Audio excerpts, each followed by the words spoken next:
What if I told you that debt isn't just about numbers? That behind every debt, there's a story, a feeling, a decision that maybe wasn't yours, but that you can transform today. This video isn't a financial lecture. It's not a magic formula. It's a deep, practical, and emotional conversation about how to break free from debt using timeless principles that have changed lives for generations. Principles drawn from an ancient text that still speaks powerfully to modern challenges. The Bible isn't just a religious book. It's also a map of emotions, a guide for decision-making, a source of wisdom that has helped millions rebuild their lives from the ground up. And today, we're going to use that wisdom to talk about money. Yes, money. But not from a place of guilt, judgment, or fear. We're going to talk about money from a place of hope, of possibility, of power. The power you have to change your financial story, no matter your past, your beliefs, or your current situation. Welcome to a space where faith becomes strategy, where spirituality turns into action, where financial freedom isn't a distant dream, but a path you can start walking today. In this practical guide, we'll explore 7 principles inspired by the Bible that can help you get out of debt. Each principle comes with a verse that anchors it, a story that illustrates it, and a reflection that brings it into your everyday life. You don't need to be religious to apply what you'll hear. You just need to be willing to look at your situation honestly, open your heart, and make decisions that move you toward peace. This content is designed to be adaptable to your lifestyle, your pace, your worldview.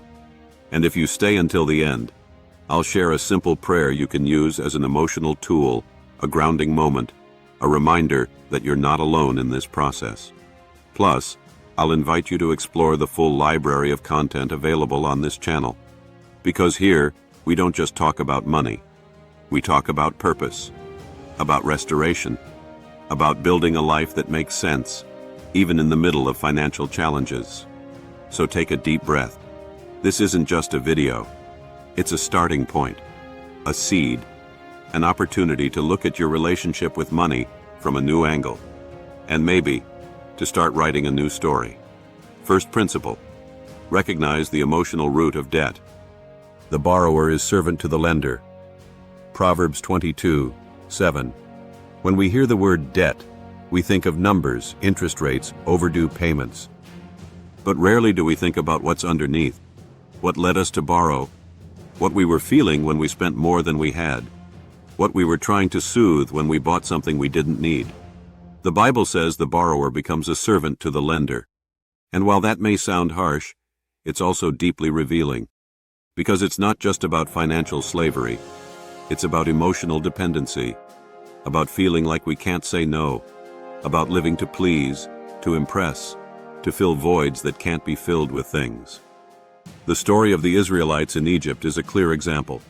They lived in slavery, worked without rest, had no control over their time or resources. And while their slavery was physical, it was also emotional. They had lost hope, the ability to imagine a different life. Debt does the same. It steals our sleep, robs our peace, makes us feel trapped. But recognizing this isn't weakness. It's awareness. It's the first step toward freedom. When you understand that your financial decisions are connected to your emotions, you can begin to heal from the inside out. You can start making choices that are more conscious, more aligned with your purpose, more connected to who you really are. Second principle: create a clear and realistic plan. In their hearts, humans plan their course, but the Lord establishes their steps. Proverbs 16:9. Getting out of debt isn't about luck. It's about strategy, structure, knowing exactly where you are and where you want to go. Nehemiah, when he decided to rebuild the walls of Jerusalem, didn't wing it. He had a plan, defined timelines, clear goals, a vision that kept him going even when things got tough. Your financial process should be the same. Make a list of your debts. Define how much you owe, how much you earn, how much you can realistically pay each month. Don't punish yourself for what you can't do.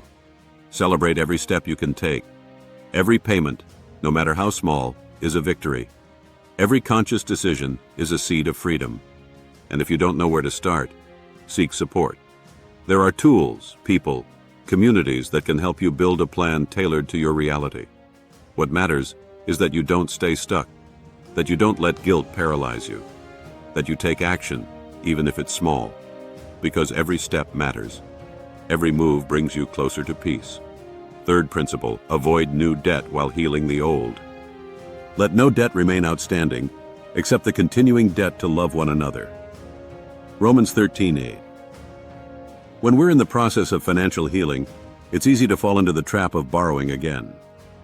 To think one more loan won't hurt, that one more purchase won't make a difference.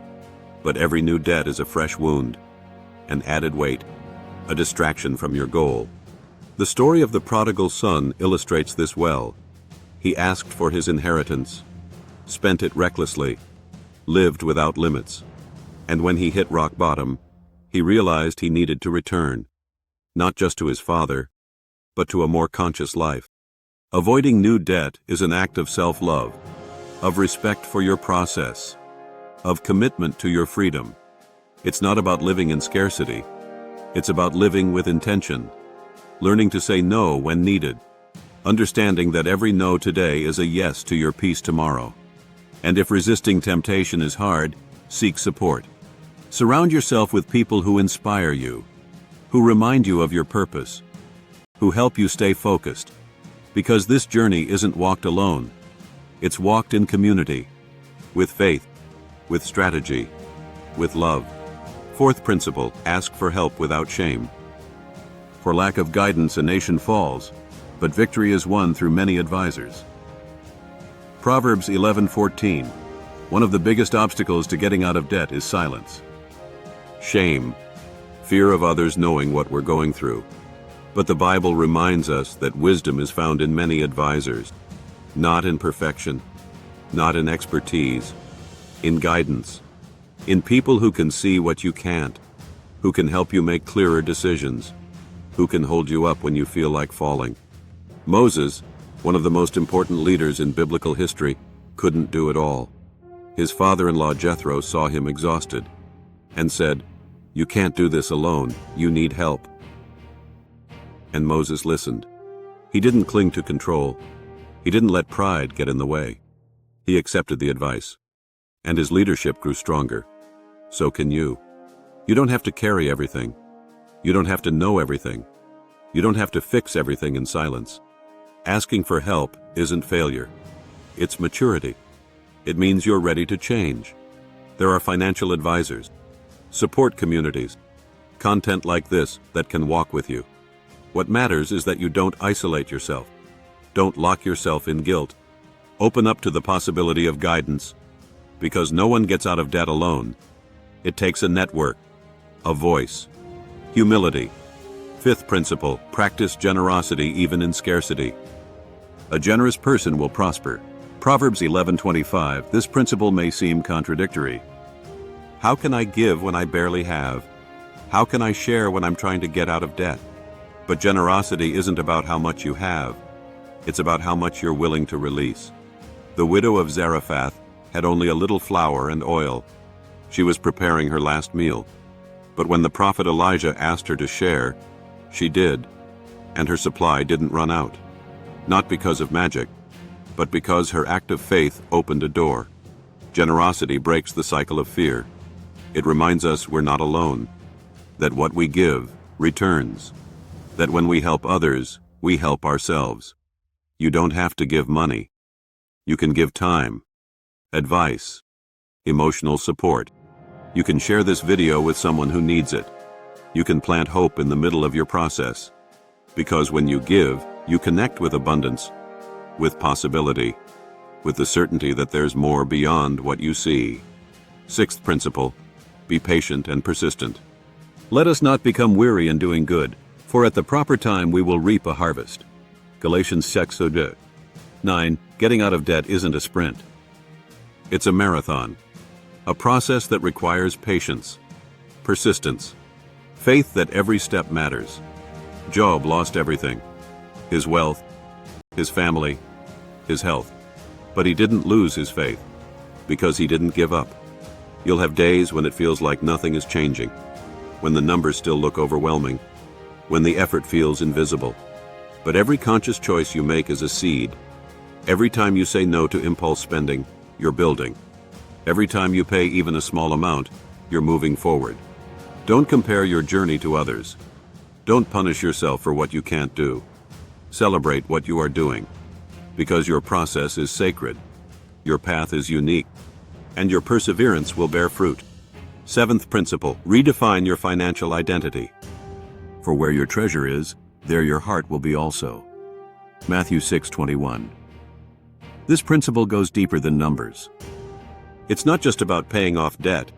It's about changing how you see yourself, how you relate to money, how you define your worth.